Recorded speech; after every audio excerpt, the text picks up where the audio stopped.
Happy Thursday, everyone. I'm Talera, and I am here with Tynesha, and we're just here to give you the reflection on what Pastor talked about on Sunday. And last Sunday's sermon, it came from Luke chapter 19, and the big conversation was controversial coronation. So what was your big takeaway from that sermon? My big takeaway was, there's always going to be controversy that come up in your life. It's always in the way that we handle it. Mm-hmm. When you're grounded in His Word, you know that controversies will come. Yes. So we just have to take it and keep pushing. Yeah. We can't just get stagnant in it because it can come to distract us. Right. We know that the enemy is always here to be a distractor. So when controversy comes, we deal with it, but we keep on pushing it as well. We don't just dwell in it and sit in it, because that's when we have issues. We know that God is always in control, and that's what we need to remember, in that controversy while we're dealing with it. Yeah. So that goes to say that, because you're going to have that. So you should already begin to praise. Like, don't put that in the back. Like, begin to praise immediately, because you know that God's going to pull you through. Anytime you're going through something, of course you do get down and things happen. Of course, yeah. I mean, it's life. Things happen, but God gives us what we need in order to persevere, to get through. So I would say just to continue to praise your way through. I agree. Like, we see things in front of us, but it's beyond what we see. Yes. God knows what's going to happen next. So we have to set the focus, because sight beyond what we see, God is working it out in the background. And that's what we have to remember and be encouraged with. Yes. Because we may see just gloom and doom, but ahead of that, we know that there's something on the other side of that, right? Exactly. So we just have to stay grounded and know, God, this in front of me is a mess. Yes. But God, we know that we're going through the gloom and doom. Yes. We're not going to be stagnant in it. Right, because He already promised us that we have victory. Yes, Lord. that's something to praise right there. Yes. That's it. Yes. we know we have the victory. God told us we have the victory. We just praise and press on.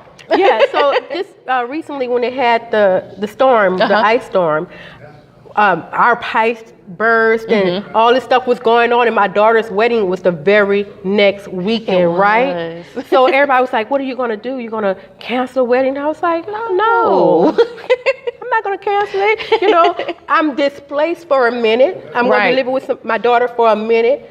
That's over there. I'm going to do this right here. We still have things to do. Exactly. I didn't get discombobulated because I know God is going to work it out.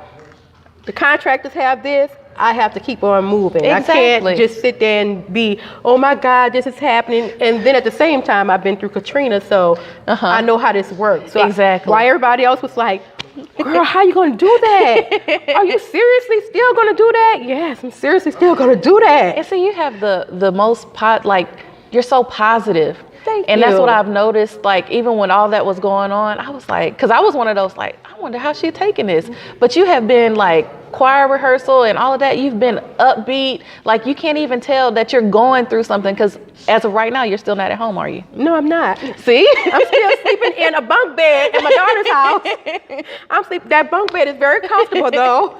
I have no issues with that bunk bed. But your attitude with it is showing, like, you're being a light. You don't even know. You probably didn't even notice that I've noticed, Right. But you're being a light. And so that's all. I mean, you're the definition of praising your way through. Yes, thank you, God. And I haven't always been there. It took work. That took years of maturing as a Christian and as a woman, Yeah. So now I know, troubles come our way. And you, in the midst of it, but be grateful for the things that you have in the midst of it. Right. I may not be at my house. I may be in a twin bed, but I have a bed. Exactly. It may be a couple of us in that room sharing it right now, but we're in a house. Exactly. You're somewhere. Okay? I'm somewhere. So there's no reason, because even when I went back to work, that's like, you back at work? Yes, I'm back at work. Wow. I didn't miss a day. I didn't miss a beat. We're right on. Just have to keep on moving, because God is in control. He is. Yes. And because He is in control, you know what's coming up next Sunday. Easter. Easter. Resurrection, rather. Yes, Resurrection Sunday. Yes, back in the day, it was Easter Sunday because all we thought was we going, send the kids out to do an Easter egg hunt. Yeah. But now I know it's the day that he rose. So it's a different meaning for me now. It is Resurrection Sunday. Praise God. Yes, that's a great way to put that. Because of course, when you're younger, you're always my mom, she had me dressed to the nine. I mean, it looked like I was in a pageant. Right. I had my fluffy socks, I had my little straw hat, my gloves and my purse and all that to go with it. And then of course you had to have your little outfit after church. Right. And so as a child, I was looking forward to that.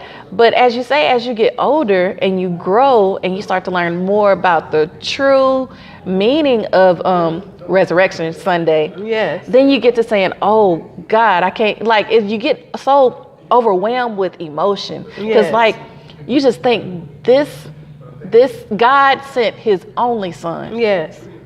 I'm getting teary-eyed now. Yes. He sent his only son. I can't imagine, I have one daughter.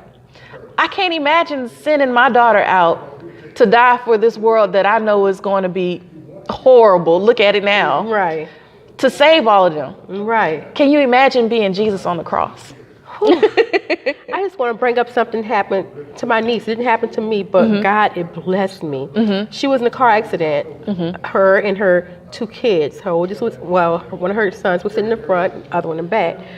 Well, when the adjuster called, he was like, the guy who you're in an accident with said there was another person in the car. He saw an older I'm about to cry. He saw an older African-American woman sitting in the front seat, and she got out holding her arm. My niece was like, there was no other person in the car with us.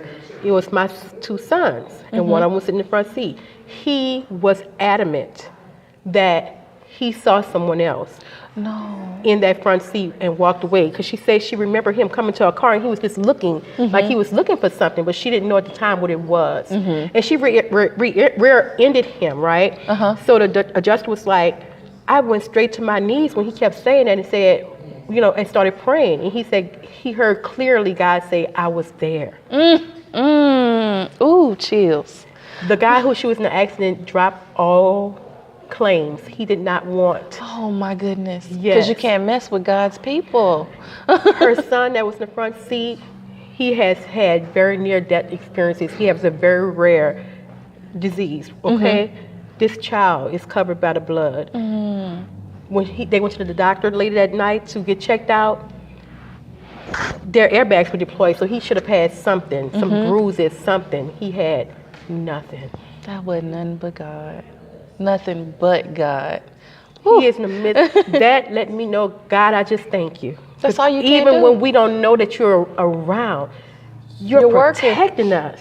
Yes. you Goodness. Oh my goodness. Yes. Thank you, Lord. Thank you, Lord. Thank you, Lord. Her testimony blessed me. Yes. Because that let me know you are always there. Yes, when we don't know it. When we don't know it. When we don't even know it. So as we get ready for Resurrection Sunday, be sure those of you who will be coming in person with us, make sure you are here on time. Service does start at 9 o'clock. So make sure you are here a little early so you can get checked in and everything. And then also those of you who will be joining us virtually, we will be having communion, so make sure you do have your elements ready. Remember to have a great week and